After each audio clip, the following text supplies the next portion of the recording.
шановне господарство, на такій тематиці публічно я виступаю вперше в своєму житті. Практики не було. Тому вельми хвилююче, отримається у мене, не отримається. Это что-то не так. Ну, по основной своей профессии я филолог, лингвист, що працював у цьому керунку. А у вольний час другий керунок в моєму житті це було школярство. Параллельно эти два керунки постоянно подорожничали моему житевому шляху. Что больше важно для меня, тяжко сказать.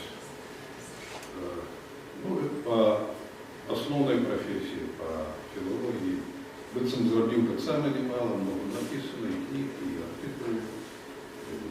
Много студентов приходило, 5 кандидатов, 30 магистров. Але ніколи я не оттягивался от этой справы, от пчелярства. Пчелярство – это была такая для меня отдушина, где я мог спочить душою, коли вельми стомився від своєї основної праці. Або коли вельми кепсько нешто в житті бувало, я їхав на пасіку, контактував зі своїми пчелами, отримував там супокой, задовольнение. Ну, может быть, несколько слов. Давайте так. Может, из вас кто-нибудь так само пчеляр? Має пчелы, ці неколи имел пчелы. Вера, скажи корреляцию. А женщины пчеляры бывают? Конечно. Бывают? Бывают или бывают? Еще какие бывают? Мы все любим мед. Не в этом sense, не в этом sense. Мы любим мед. А пчеляры Так что мне есть руку подтримки, или что сегодня не будет? Нет, я не пчеляр. Я питание задал про женщин. Я думал, вы пчеляр. Мой батька был пчеляр. Ну, то и вы крышку ведаете, что это такое. И моя бабця, когда так мы с сестрой провинились, нас любила в этом трубкой таким, який от слуха батька слухав пчел. Так что некоторые относятся на пчеляр. Хай би на вам пчелам отдала. Они вам корыстную справу заразили. Ну, тут у меня не лекции, это некая, может быть, гуторка некая. Я специально не рихтовался, просто будучи на план. Вот, поэтому вы можете питания задавать, терпенять. Я нечто рассказываю. По ходу питания, можно в конце питания.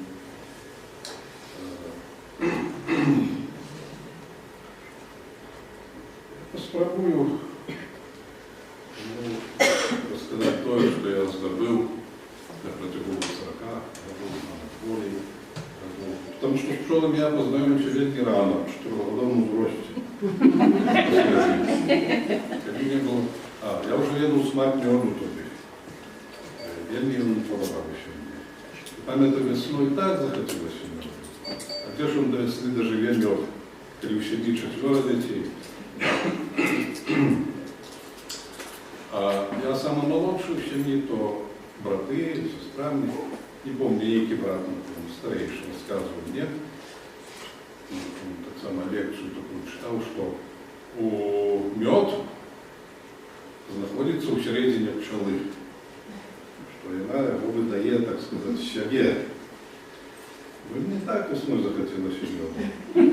Думаю, давай-ка я спробую. Как раз зацвели хотели буховцы, дуванчики. Я дайте привожу цвету театр желтым цветом. Чего там было? Я спробовал, зловись не было. Третью зловил.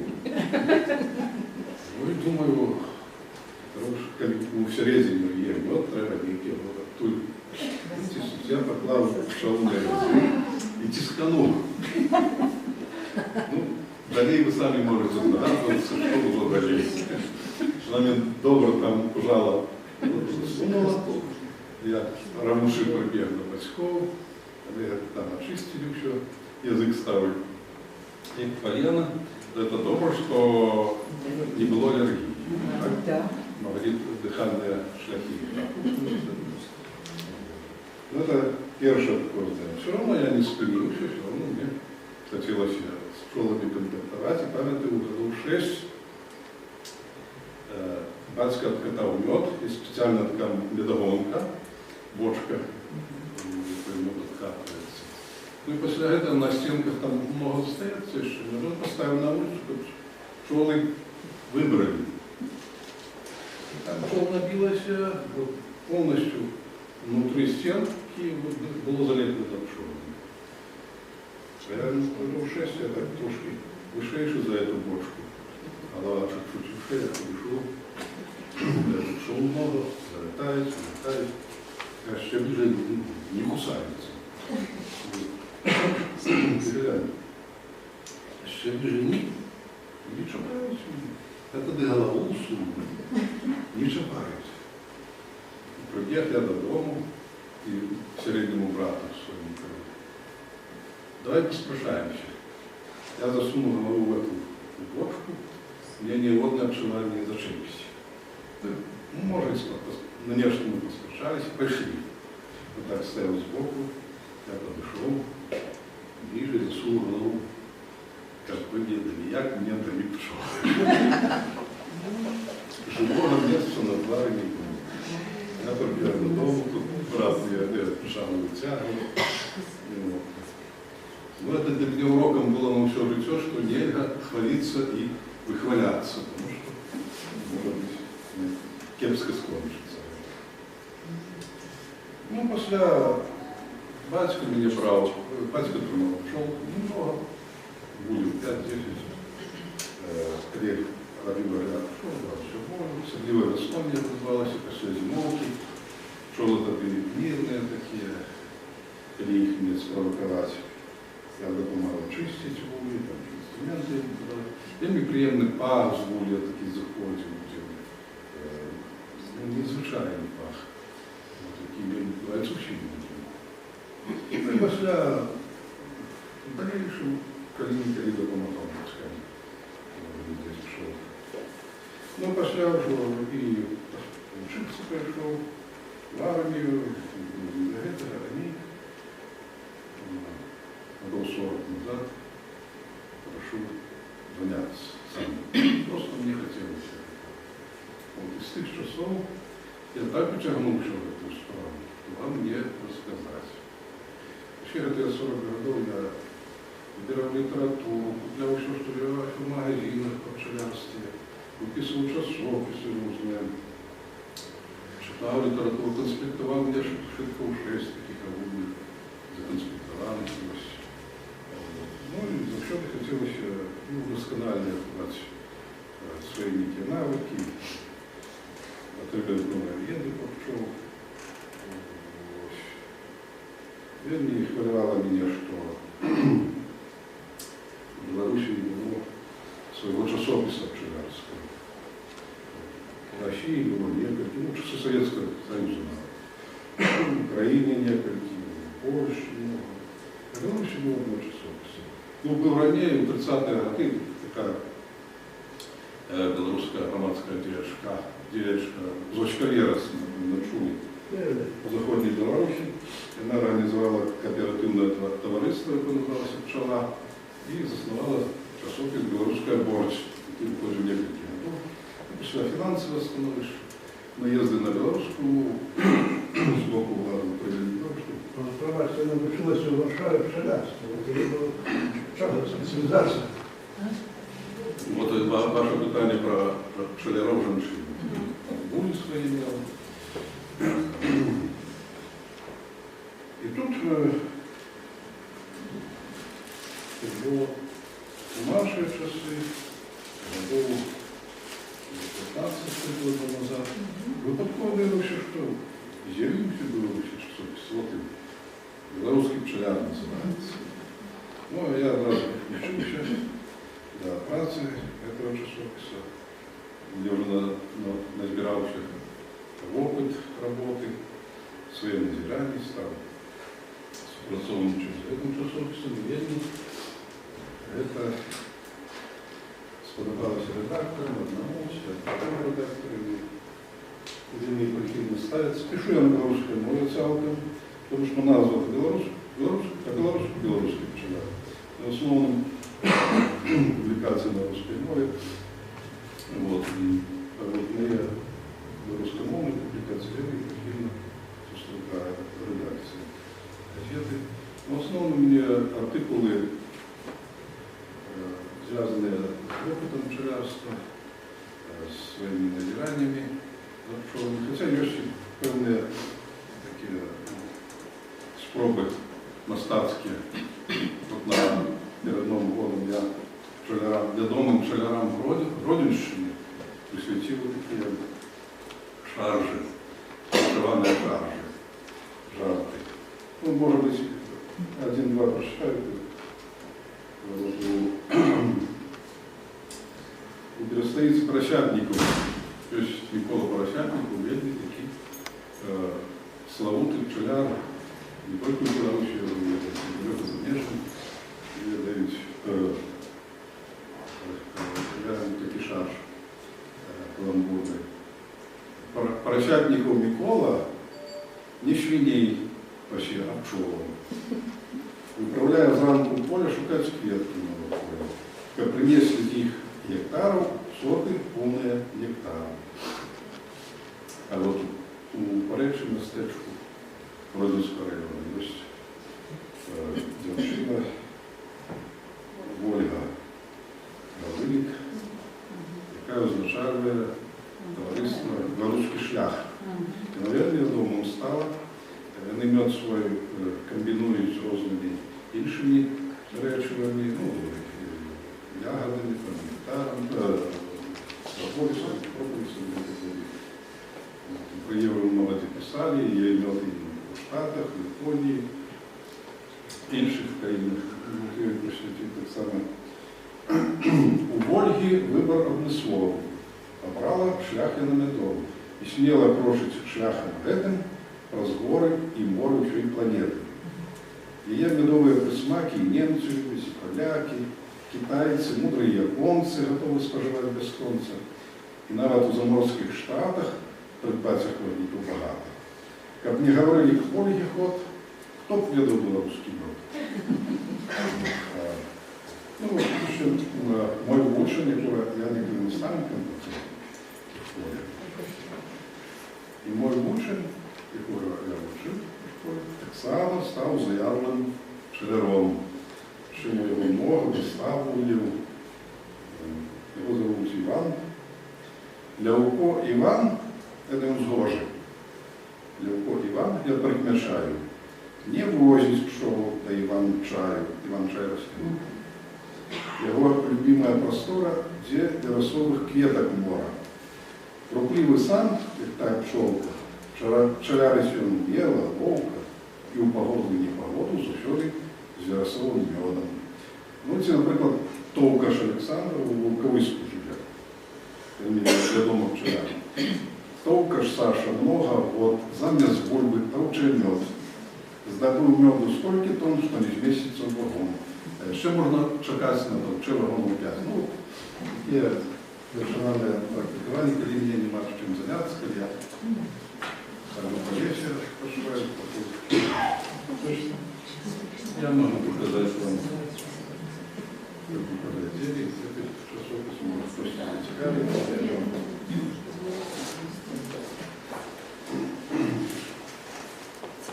Могу еще вот что сказать. Есть такая книжка в 20-м году.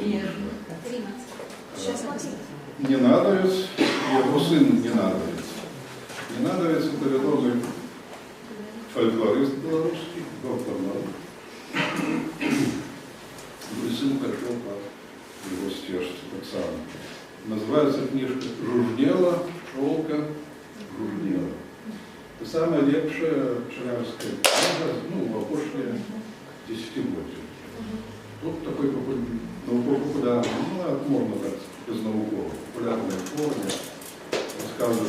історія пчелярства. І пчелярство в Білорусі, і є особисті які назирання, є автобіографічні які зв'язки, зв'язані з пчелярством. І вона гарно пише, я скажу, ви цікавитесь.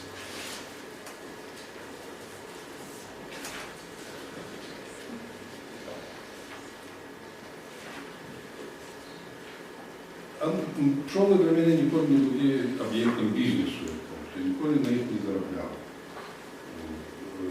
Щоб заробляти, то треба кидати основну роботу, этим займатися. Є такі зв'язки, що щоб пчоли прибити к дворі, то треба як не менше 70 бульів було, і щоб скоро на увольні не менше 70 кілограмів роботи. Мінімальний прибуток. Коли цього немає, а мне завжди стояла задачка, хоч покрити розтрати і розходи на все угоди запрашені.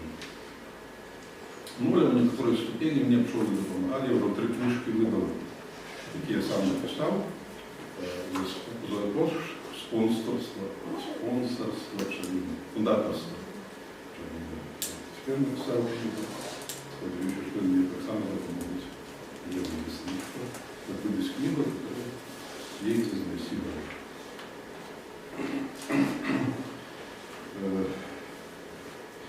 Ну, а когда в огромном плане говорить про отношения людей до пчел, это взаимоотносины склались вельми далекой старожитности.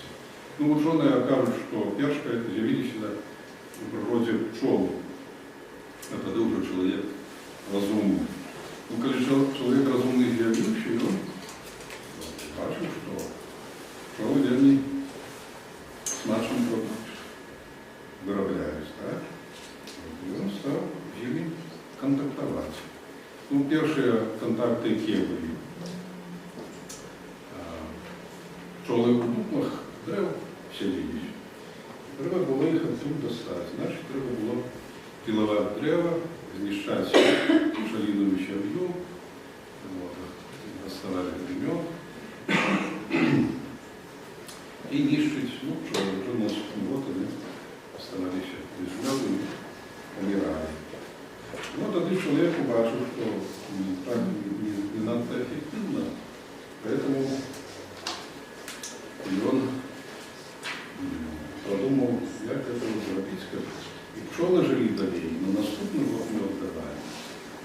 І ось тоді чоловік подумав. І чоловік почав його робити спеціальне пристосування, де пчоли велися. Коли можна було вибрати печку, часто покинути. Це борчі. Борчевые древа. Люди залазили на древа, видовували там певні емкості, які можна було відкривати, закривати, і туди приманювали пчол. Пчоли були селилища. І про сябровство чоловіка з пчолами є в общих письмових страницях і 5000 років назад такі і раніше, і в Біблії є. А пчелярство, коли взяти весь земний шар, всю эту простору, видадено сотни тысяч книг, посвященных пчелярству. Ни одна истота от живельного света имела и не має такої уваги, як пчоли, коли порвоновуватися. Може бути тільки приближається коню. На коня я не добре отношення тоді, тому що він постійно чоловіку допомагав. Вот, і його і поетичне певне відношення. Ну, про пчол, пчоли на першому місці. Тут самые разные книги, и специальные книги, и поэтичные книги, присвященные пчелам. И когда уже люди стали жить державной супольностью, з'явились певные законы, какие оховывают пчел. Навіть до этого законов люди сами устанавливали неписанные правила, як заховувати пчол, як карати тих людей, які знищають пчол, такое так званое копное право вымог. И вельми суровые покарания были за знищение пчел, за знищение бортів, за разорение чужих пчел, крадеж пчел. Самые суровые покарания, які можна тільки уявити. Ну, наприклад, коли пчелодер, так называли человек, який вибрав пчелы, так? Коли его зловили, это в Германии было, на нашей территории, его могли повесить на бортовые роусы на тем самом древе, откуда он выдрал пчел. И вот такое покарание у нас, мы все ведаем фразеологизм, вымотывать кишки. Мы наполним все кишки, это так надо кушать. Оказывается, это не на пустом месте фразеологизм. Было такое покарание. Вот, когда человек выдрал пчел с борти, с древа, его зловили на месте, жестко людьми расправлялись. Вырезали бок, доставали кишку, прибежали до древа, и его гоняли вокруг древа, и кишки вымотывались, пока он мог ходить, или уже он падал. Після, коли возникли державні утворення, писалися спеціальні закони, у яких были артикулы, что предугледживали покарание за певные провинности, связанные с пчелами. Вот мы видим статут Великого княжества Литовского, это конституция того часу, яка действовала больше 100 годов, 150 годов, и на эту конституцию правильно узберегли и Московская держава, и Польская держава, и Чешская держава прикладали на свои мовы. В этом статуте есть аж 4 артикулы, які предугледжують покарання за провинности, зв'язані з розоренням пчол.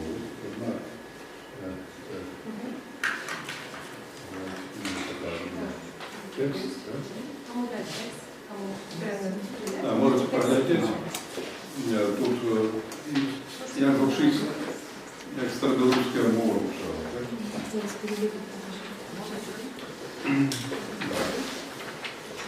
Я можу зараз прочитаю.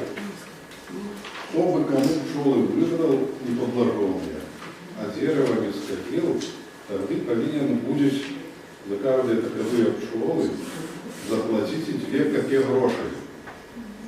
Кто бы кому в дому, альбо в пасеце, альбо в лесе на дереве, зубья, або скорейника, поставленного пчелы выбрал, або зубьем взял, а дошли бы его копою, альбо якою просокою, тогда 3 рубли грошей. А кром, если бы кого с лицом поймал, говорите вам, а кром, если бы кого с лицом поймал, такового маюсь, скажите, як злодія на горло. Скажите на горло, это покарание смертью. А кто бы слепит в чьем лесе, умышленно нет. Порубал и мед выбрал, то мается за то 6 рублей после заплатить. Ну, тут можно расшифровать долго. Это один раз скажу, что штрафы эти предупреждены великие за подходжение бортового древа и так далее. Вельми великие. За такие штрафы можно было купить 2 коровы и много пудов верны. Ну, я бачите, когда человека зловили на месте злочинства и доказали, вот, копный суд доказал, что он виноват, то покарание смертью. Скажите на Бога. Значит, я прошу якое велике значение надавалось в этой справе пчелярству.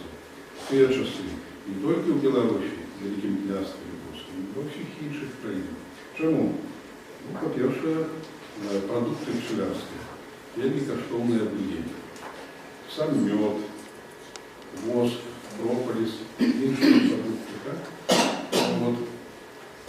Это, по идее, валюта, золото. І гандлювали з іншими країнами сировими продуктами. У кожному містечку, більш-менш значному городі, були воскобойні, на яких виготовляли воск і гандлювали цим воском з іншими країнами. Далі пчел ценили не тільки за века. Пчел ценили за те, що вони які незвичайні. Які загадкові створення, якби вони зв'язані з вишнатуральними силами, з Богом зв'язані. Це вельми по-самому ілюстровано і в фольклорі, і в Біблії, і в інших працях. Лічилося, що пчоли створальники світу. Что Бог створил пчел, пчелы створили свет разом с Богом. И многие легенды, связанные с этим, что пчела, когда раскрыжевали Иисуса Христа, она знизывала кровавый плод из его лба. Когда карники продевали Иисуса Христа руки, так, при проживании, да? Жалили эти руки этим карником. Ну, на Полесье есть такая легенда, что девчина сидела, плакала, сидела на камне, плакала, вокруг ее выкрылась целая мора слез. И кожная слезинка перетворилась в пчелку, так. Бог глядел на это все. Он так само расшкуривающий, так само опустил слезу. Из этой слезы народилась матка пчелина. Потому что вот такие вот отношения до пчел, потому что он некое загадковое створение. И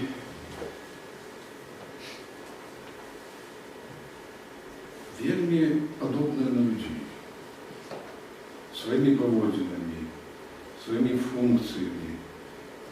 Много чего параллельного поміж пчелами и поміж пчеловодом. Пчеляров в староритності, добрих пчеляров, лічили чаровниками. Чаровниками, в першому сенсі это слово. Не черными чаровниками, а светлыми чаровниками. Вот. Поэтому вот такие отношения. И я, напевно, затягиваю свой час, може не поспею за сьогодні, еще, то я вот зараз якраз хочу спинитися на поравнанні пчел и людей. Это не випадкова тема, яку я визначив, чоловік і пчела. Поміж чоловіком і пчелою вельми шмат агульного. Ну і певними нюансами я не розмовляюся. Але в основному вельми много. Ну, возьмем такое первое. Коллективизм. Мы видим, что человек один не сможет выжить в этом существе. Может там несколько годов прожить, потерпеть, но после что? Человек – коллективная истота, социальная истота, разом с людьми, и он человек. Если взять пчелу, то самое абсолютно. Пчела одна жить не может. При 10 градусах тепла, плюсовая температура, одна пчела долго не протянет. Она просто полгодины загинет. То есть им будет холодно. И разом у клубе одна одну греють, так, підтримують, і таким чином вони виживають. Усі діяння, кожний чоловік, усі діяння ми скеровані на всю сім'ю. На всю сім'ю. Знаєте, пчелам називають сім'ями, а тільки людей сім'ями. І любое діяння пчели скеровано на користь усієї сім'ї пчели. Ну, тут принцип вельми підходить той, який ми пам'ятаємо зі своєї молодості, своє дитинство. Один за всіх і всі за одного. Так от і в пчелах. Далі працелюбство. Люди в основному працелюбивий народ, так? Працелюбива істота. З самого початку, як чоловік розумний народився, він весь час працював. Для чого? Не тільки вижити, як жити. Так, як і живели, які сьогодні є живели, ніжейші за чоловіка. Ну, наприклад, возьмемо ту ж лісу. Ліса не можемо працювати. Вона не буде працювати на землі. І кожну ніч, чи за одну ніч треба ходити і шукати їжу і для себе, і для своїх дітей.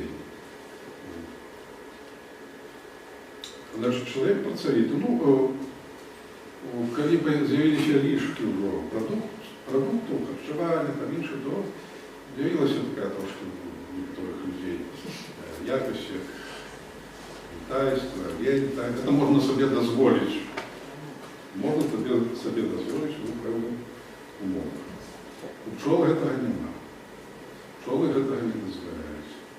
Кожна пчела працює так, як їй визначено інстинктом, як їй визначено активом. Нема такого, коли одна пчела сиділа. Нічого не родила, а потім є, така вдукалова, так? Ну, а?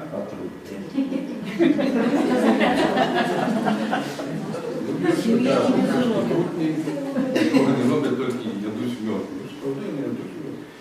Кілограм трутню за год, за лето з'їдає 20 кілограм мед. 1 кілограм трутню. Вид света них не было. Не было и пчелиных семей. Пчелы оберегают их. Пчелина матка сея, як найбільш яєк, найбільш трудно народилася. Ну для чого? Для проця природа, пчелиного роду.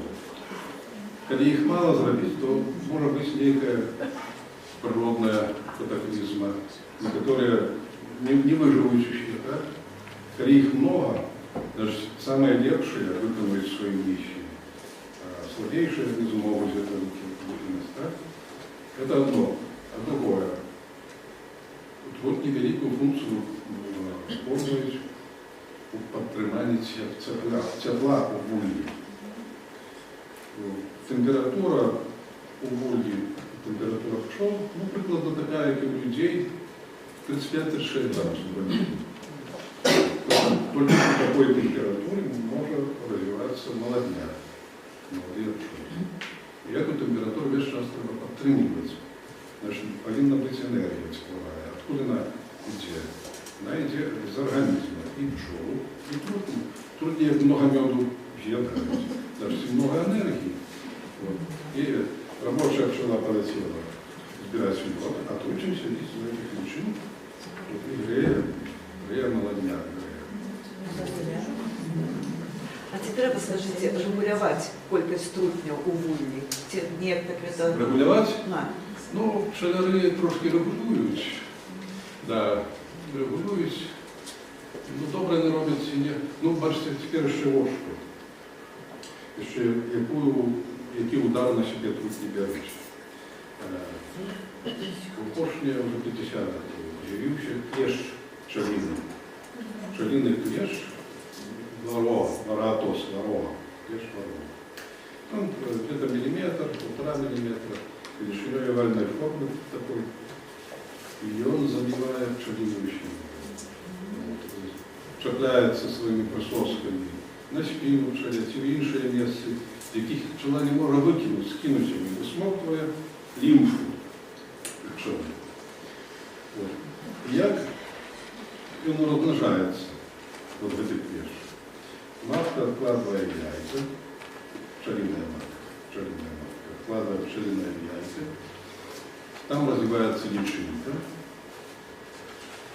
В эту ячейку, где личинка, залазит самка клеща. И откладывает там аж 5 яек на этой личинке.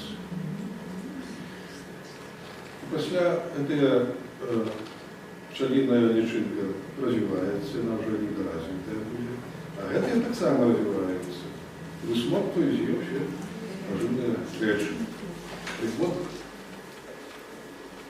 самка клеща вельми любит личинки трутневые, потому что они больше, там можно закласть больше своих яек, да?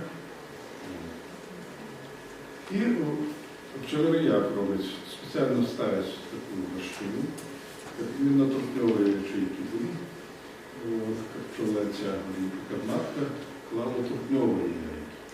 И туди кидаються самки, откладывают свои яйки, ну, пошля пчеляр достает эту рамку, врезает, вышает, разом с трутневыми личинками, личинки.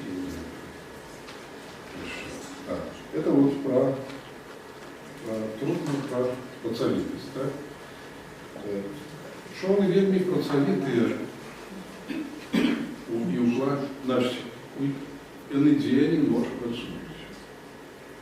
Некоторые думают, что праца пчел чем заключается, только как носить мед. Нет, только 20% пчел носят мед.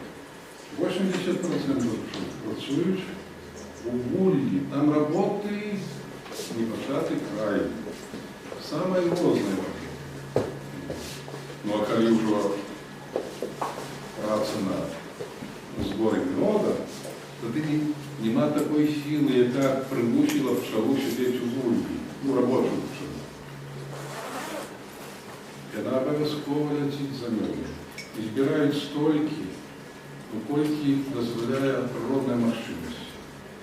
Коли медонос цвітей, много, вони все одно збирають вже повні вулі, этого меда немає куди його складати, вони просто щілини заповняють воском, там заливають, і коли вже повні планутки вулі, вони вже туди не працюють. Но это коли добре взяти. Вот у дикой природе было так ранее, что пчелы шукали дуплы в деревах. Дуплы были в некоторых деревах вельми великие, метров 5 душевной сверху вниз. То пчелы складывали мед.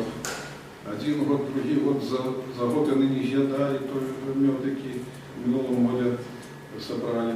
И, значит, эти соты еще вниз опускались, еще довжейшие становились. Доходили до дна, доходили. Уже больше не могу складывать. Ну что тогда? Что тогда пчеле робить? Она кидає в это дупло, пчелиная сім'я, шукає інше дупло, просторное, да? А это мед остается кому?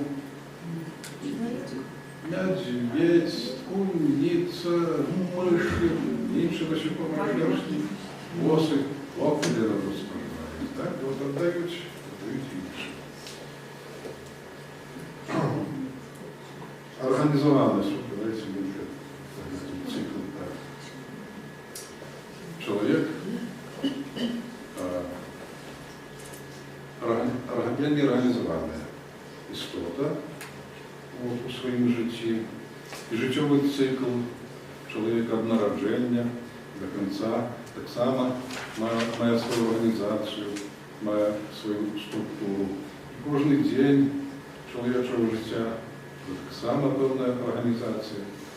І коли брати пчелу, то саме пчел навіть може вчити більш строго, більш докладно. От я поспробував визначити, написати життєвий цикл робочої пчели. Бачите, що там, так? написано. Летом пчела живе всего 35-40 дён. Мало. И далее, як процесс развития. Первые 20 дён пчела развивается. Матка откладывает яйка. Тогда яйка превращается в личинку, потом куколку. На 21 день выходит пчела, младенькая, кволая такая. Она не умеет летать еще, жалить не умеет. Жала еще и я же особливо її нема. Але, як тільки пчела народилася, хоч вона й молоденька, вона вже знає, що їй робити. Що розписано. Чим вона керується, ніхто її не учить. Видать, інстинкт, а може там не учить пчоли, яким-небудь чином. Там написала адаптація молодої пчоли. Вона вже такий перший, третій день працює. З тої ячейки, які вона вилізла, вона вже цю ячейку починає облизувати, чистити. Когда чистютка была, имела правильная форма. Вот. На третий черный день, чистка и полировка соты. Треба сказать, что пчелы самые чистоплотные, да? Самые чистоплотные истоты. Они не любят бруду, абсолютно. Как бы в улье не было ничего лишнего. На вот эти пчеляры ставятся рамки, ну, как пчелы развивались. Рамки это висели негде подстревши целый год. Ясно, что на этих рамках много будет пылу. Надо песчинки некие могут залететь. Все пчелы это выносят. Все снизу ни одной пылинки не застается. То же самое и вот у сотах, у воску ячейки. Ячейки повинны быть чистютки. Они их вылизывают, выгрызают, полируют после, прополисом полируют. Вот. И только после этого, вот такую ячейку, матка откладывает яйка, только после этого пчелы в такую ячейку заносят мед.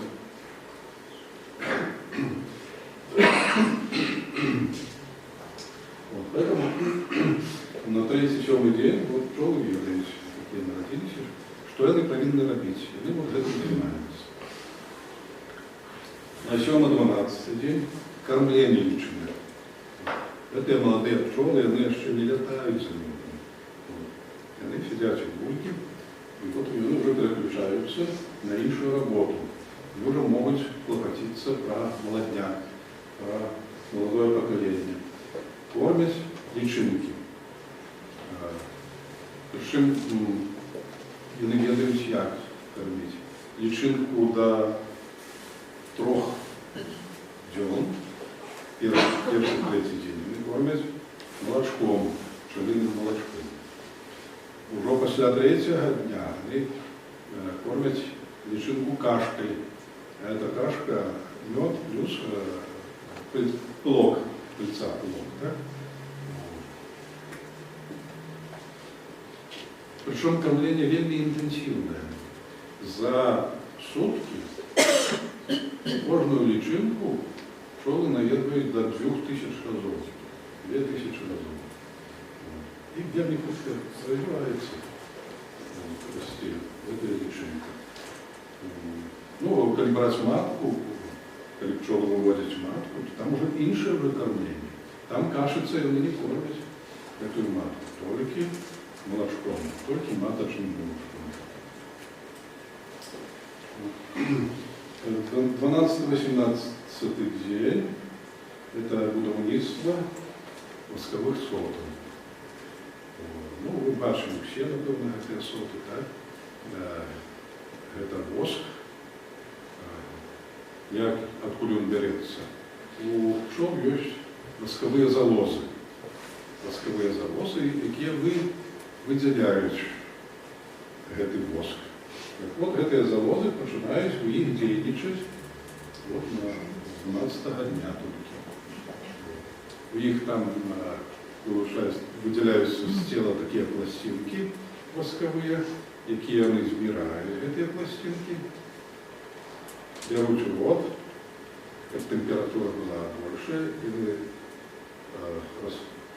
расплавляюцца гэтыя пласцінкі, чтобы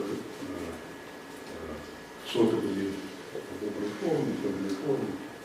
И коллективно, вот, как не остывала эта расплавленная пластинка, они так облепливались одна одну, и потихоньку будут соты восковые. 18-24 день еще за медом не летают по меду.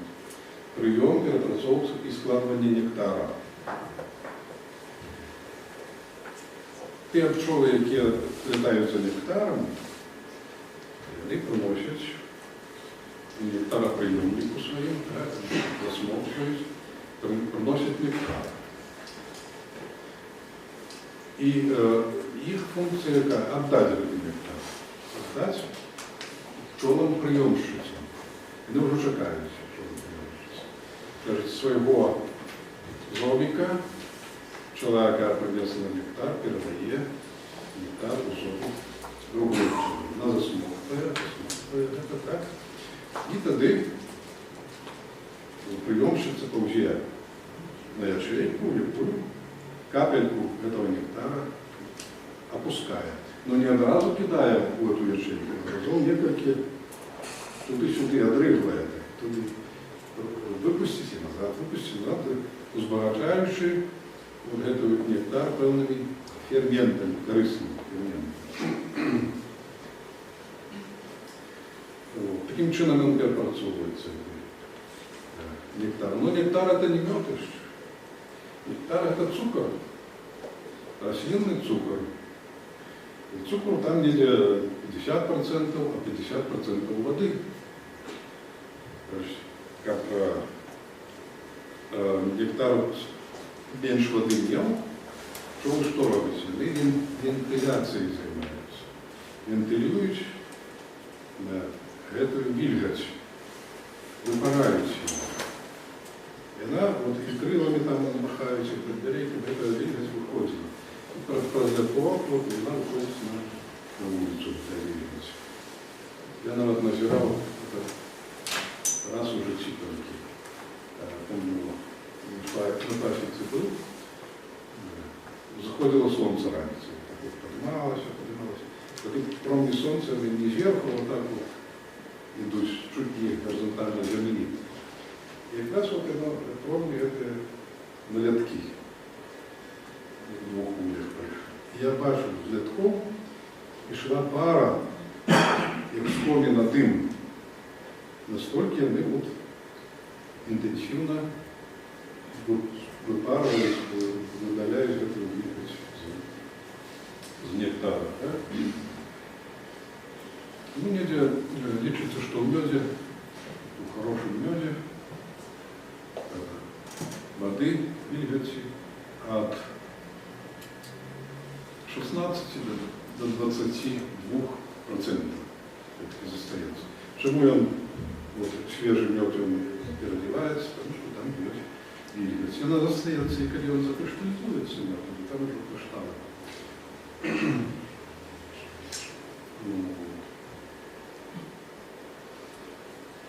Далее только, бачите, я выделил на вот толстым шрифтом, только на 24-й день пчела вылетает собирать нектар.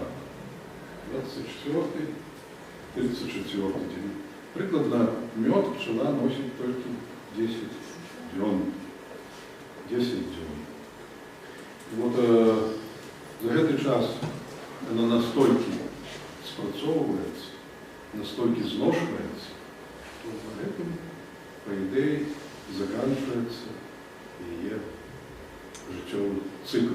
І ще нам може після 35-40 день, ще може літати, збирати пилок, прополис, почему я говорю прополис, правильно, прополис. Мы говорим неправильно слово. Прополис. Норма, литературная норма. Прополис. Ну, бывает такое, что люди частей неправильно говорят слово. Таких слов немного. Ну, например, по-белорусски я говорю, сгущи вода. Треба показать, потому что гусь по-белорусски может жану жару. Я говорю, сгущи вода. А вообще мы кажем я.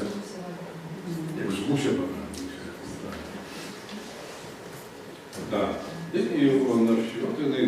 Это уже, это легчайшая уже работа, чем избирать нектар. Легчайшее избирать лук и прополис. Ну, а прополис это смола. Смола с древом, ну, наприклад, з берози, з інших древ, так?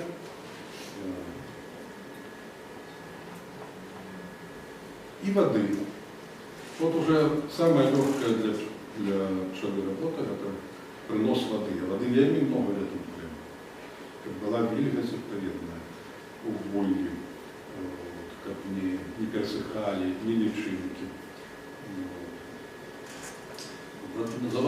По водой звичайно далеко не летают, близко есть пчелярини, которые ставят специальные емкости, поилки для пчел, ну и часы идущие до природной нити, и сажалка, телужа, еще что-то. Вот визуально можно надирать,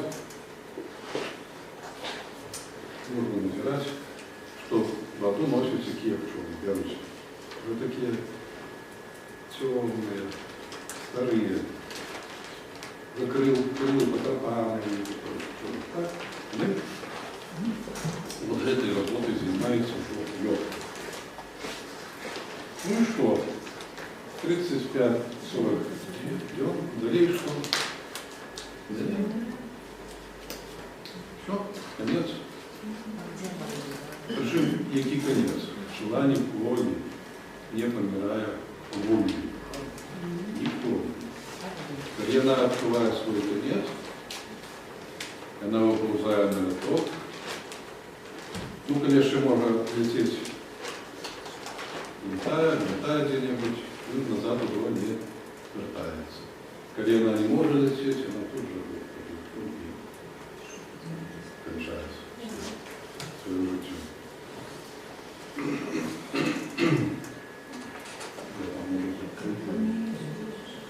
Мне подскажут коллегам, И скажите, а ночью это спять пчелы? Карина, ночью спять?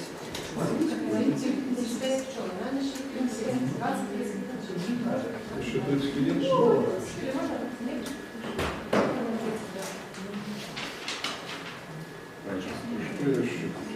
я еще хочу сказать? А? Пчелы спять? Пчелы спять?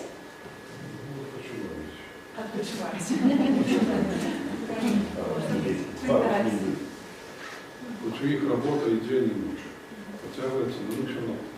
Сборщица пішла, опять приносит нектар, и нам одразу знову не летить у поля, вона трошки передишку собі дає. От, потому что это все-таки великая операция, мускульная, день. Коли близко медоносы находятся, ну то пчела больше будет робить в день. Коли далеко, меньше будет. Ну, почуваюсь, конечно. Так, коли у вас питання по холодильнику? Ви можете одразу. Задавайте повод питання. Два питання. Питання перше. Що відбувається і чому так відбувається, коли пчела жалиться на поверхні? И вот у меня будет один пункт такой, что страху. Человек есть что страху. Ну и это может не кепское для человека, это инстинкт самозахования. Вот это істотне, що розділяє пчелу від чоловіка. У пчели страху нема. И она может кидаться на великую живёву и на маленькую живёву. У меня вот такое было питание. Чи ведає пчела, что коли она жалить из живёвы, чи она ведає, что она это я пошли життєвий шлях. Пошли.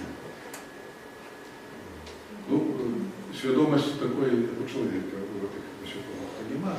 Но мне здається, за мільйони годов пчел повинна була випрацюватися на інстинктивному уровні відчування, що коли я зажарю когось, то я помру. І не глядячи на це, пчела вообще ровно кидається, обороняючи своє житло, там чи ще. Свідомо йде на смерть, обороняючи своїх діток, своє житло, свою территорию. Ну, а чому вона помирає? Тому що у джала є зазубринки такі, як неколи у гарпун сложитись. Його сунеш і він остається у тілі.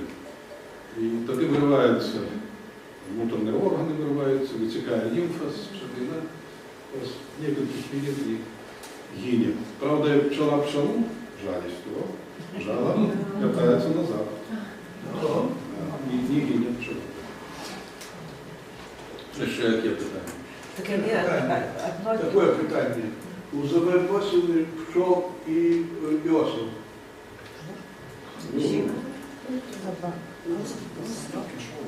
Ос сидить у шкоду робить пчелам. Я не вижу. Крадуть в їх мед. У активний період, днем, коли пчелы летают, они осу не пустят в улей, потому что на лотку сидит стража, пчелиная стража, караул, и они не пустят ее. А вот ночью, когда пчелы трошки отпочивают, да, они собираются в клуб, а это, и особливо осенью, холодно, а пчелы осени и холоду не боятся особливо. И они и днем, и особливо раніці, вечером, и ночью нам залазят в улей, набирают сколько хочешь меду и вылетают. Так, один на один в открытую осаду не боятся пчелы. Особливо, когда пчел еще нет. Так? Что дотычешь шершнем, то такие гады. Они харчуются пчелами. Я кольки набирал, кольки я летом перед Дубасью, шершни, мухобой, так, подлетая до летка, вот пчел летает, так вот, выглядывая, где хоп, хапнул пчелу, залетая на древо, сідає на галину дерева, откусывая лапу спочатку. Сам бывает повисне на одной своей лапе, так, и пчелу снимает. Откусывая лапу, откусывая частку, где нема нектару, так? А ту участку, где есть нектар, он або тут на месте съесть перед ней, он еще в свое гнездо кормить своих личинок.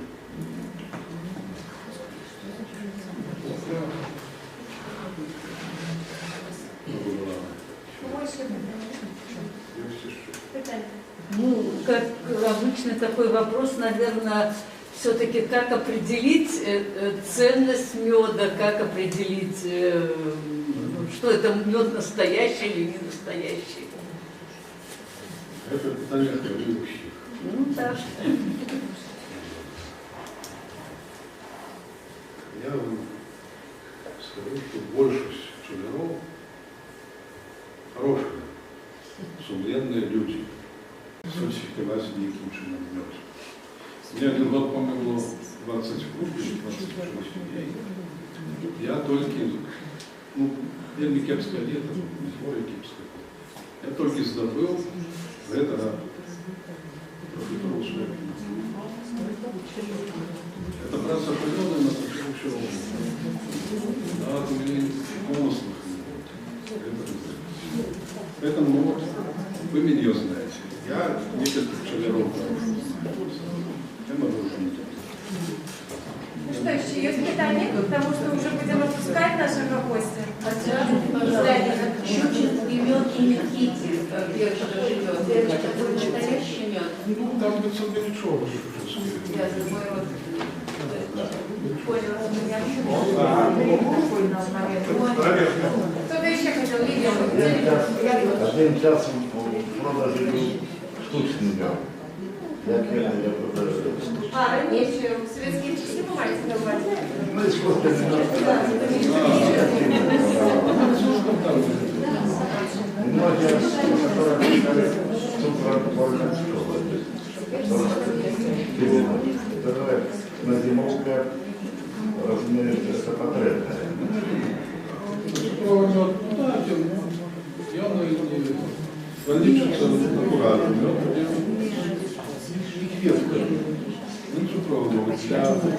Для выпечков там розных, для подходить. Ну, это для лекарей. А за лісних м'язов, які лепші? Лісні м'яз, нові лепші, так? А які лепші їх? В моей местности крушино-малиновый перевожали. Крушино-малиновый. Это самое основное взятие. Вот. Ну, разнотравье. Мясное разнотравье, там много еще всяких мясов. Ярославль. Такие, ну, липовый мед хороший. Хотя у нас липовый уже мало. Ну что, все, будем Бачите, я. Да, Дима. Скажите, а коли гуляешь и кажут, что мед цветочный, так это тоже лесные тени? Цветочные и полевые, и лесные, и кальон с веток Ну, собраны. он такие светлые, но где собраны Кальон з светлые. квіток собраний, він цвіточний. Кальон сахару з цукру зробили, значить він не цвіточний. Цукровий. Ну, звичайно, цукровий ніхто не продає. А чем вы кормите пчел зимой? Я отбираю весь мед, у жнивный месяц. Ну, там, может, килограмм-два остается. Сиропом, цукровым сиропом даю стойки, чтобы им хватило до вывода нового поколения. А где зимуют ваши пчелы? Зимуешь на улице. На улице? То есть утепляете? Ну, там бульоны, сами ульи утепленные. И даже в мороз они выдерживают. Пчелы морозу не боятся. Да.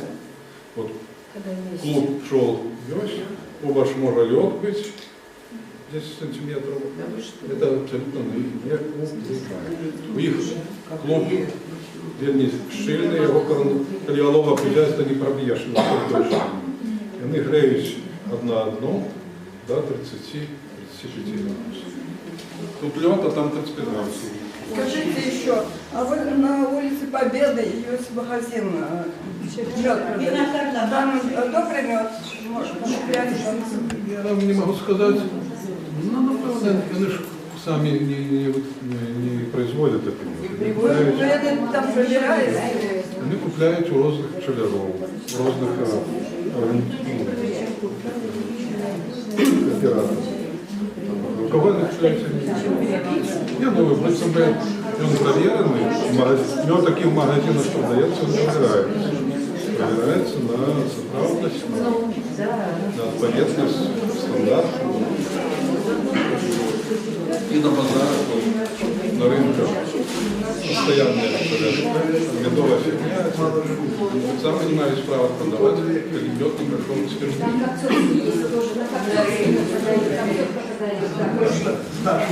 А мы тоже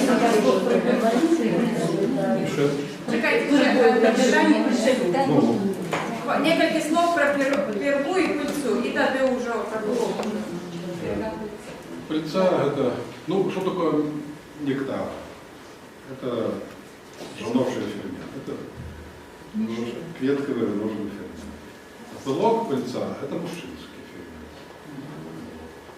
фермент. Пыльца много белка, вельми корисне, так, білкового фонду. І там много інших речей. Ну, всі речі, які зв'язані з протягуванням роду, так, вони всі корисні. Но пыльца – это, так сказать, сырец этого речи. А перга, она перепрацованная. Это пыльца перепрацованная, там добавляется шмат ферментов, пчелиных, там желез, этих сильных всяких. Они утрамбовывают эту пыльцу у ячейки, там консервуют, когда нарисовалась эта пыльца. Вот. Она, конечно, больше коштовная, чем перга, больше коштовная, чем пыльца. Дякую, Великий.